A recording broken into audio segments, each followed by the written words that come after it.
C'est le cœur rempli d'espoir que Jenko est arrivé à Sousse. Laissant derrière lui le tumulte de son Congo natal, il cherchait la paix et un nouveau départ dans cette charmante ville tunisienne. La chaleur du soleil méditerranéen semblait refléter l'optimisme qui fleurissait en lui. Tout semblait nouveau et excitant. Sousse, avec sa médina animée et son littoral serein, promettait à la fois l'aventure et la tranquillité. Jenko était impatient d'embrasser tout cela. Il trouva un petit appartement près de la plage, son balcon offrant une vue imprenable sur les eaux azur. Le son rythmé des vagues apaisait son âme. Chaque matin, il se réveillait avec l'odeur du jasmin et la promesse d'un nouveau jour. Il passait ses journées à explorer les ruelles labyrinthiques de la Médina, s'immergeant dans la tapisserie vibrante de couleurs, de parfums et de sons. La vie semblait pleine de possibilités. Jenko ressentait un sentiment d'appartenance grandir en lui. Il se lia d'amitié avec les habitants, leur gentillesse et leur hospitalité réchauffant son cœur. Il pratiquait son arabe, leurs rires à ses tentatives ne faisaient que l'encourager davantage. Il commençait à construire une vie dont il pouvait être fier, une vie remplie de joie simple et de liens authentiques. Par un après-midi ensoleillé, Jenko se retrouva à flâner le long de la célèbre plage de Bouja Afar. Le sable doré s'étendait devant lui, caressé par la douce caresse des vagues turquoises. Des familles jouaient au bord de l'eau, leurs rires portés par la brise chaude. Il respira l'air salin, un sentiment de contentement l'envahissant. C'était une journée parfaite pour se détendre et profiter de la beauté de son environnement.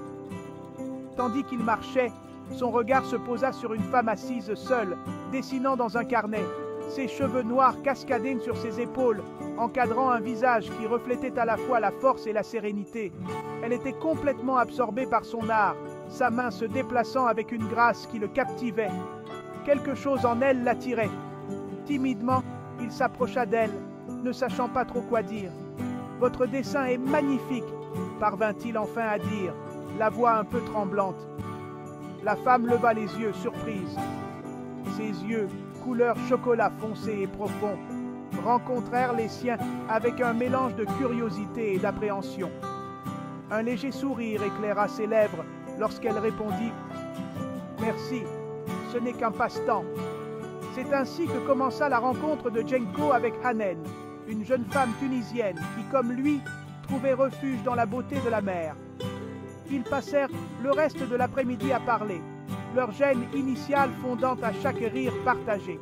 Il apprit qu'elle était professeure d'art dans une école locale, sa passion pour ses élèves étant évidente dans la façon dont ses yeux brillaient lorsqu'elle parlait d'eux. À son tour, il partagea sa propre histoire, ses rêves et ses espoirs pour l'avenir. Alors que le soleil commençait à plonger sous l'horizon, peignant le ciel de teintes oranges et violettes, il savait qu'il ne s'agissait pas d'une rencontre ordinaire. De leur rencontre fortuite naquit une amitié aussi chaleureuse et accueillante que le soleil tunisien. Jenko et Hanen se sont retrouvés attirés l'un par l'autre, leur amour commun pour la mer étant un point de départ naturel à leur conversation. Ils passaient d'innombrables heures à marcher le long de la plage, partageant histoires et rêves. Ils se découvrirent une passion commune pour la musique.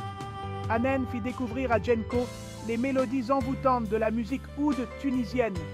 En retour, il lui fit partager les rythmes entraînants de la rumba congolaise, sa joie étant palpable lorsqu'elle se déhanchait sur ces airs inconnus. Ils trouvaient de l'humour dans leurs différences culturelles, s'apprenant mutuellement des mots dans leurs langues respectives. Son rire à ses tentatives de prononcer des mots arabes était aussi mélodieux que n'importe quelle chanson.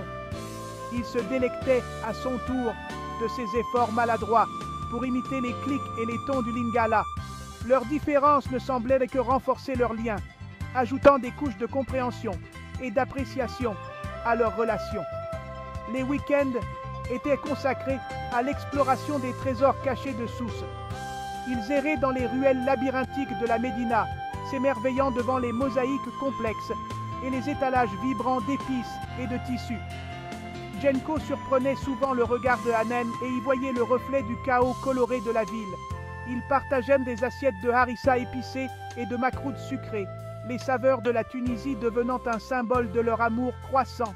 Ils visitèrent les ruines antiques d'El Jem, leurs mains se frôlant tandis qu'ils imaginaient les histoires que recelaient les pierres usées par le temps.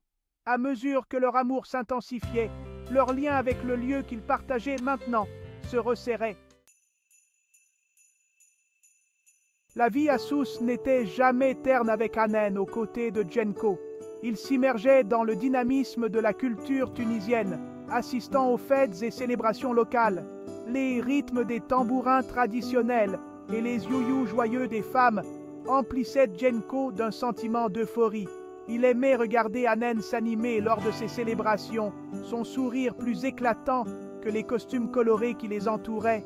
Il passait des après-midi paisibles au Ribat, l'ancienne forteresse surplombant la ville.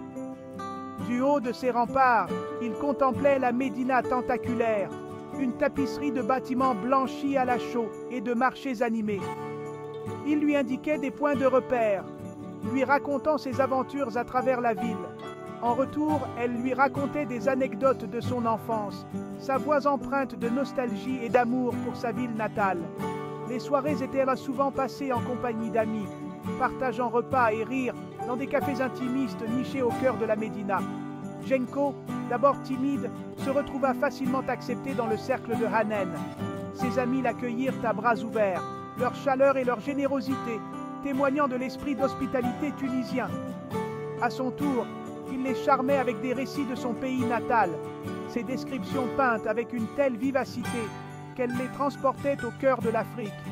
À mesure qu'il s'intégrait à sa vie, Djenko ressentait un profond sentiment d'appartenance. Sousse n'était plus seulement l'endroit qu'il avait choisi pour repartir à zéro. C'était l'endroit où il avait trouvé l'amour, l'acceptation et un sentiment d'appartenance qu'il n'avait jamais connu auparavant.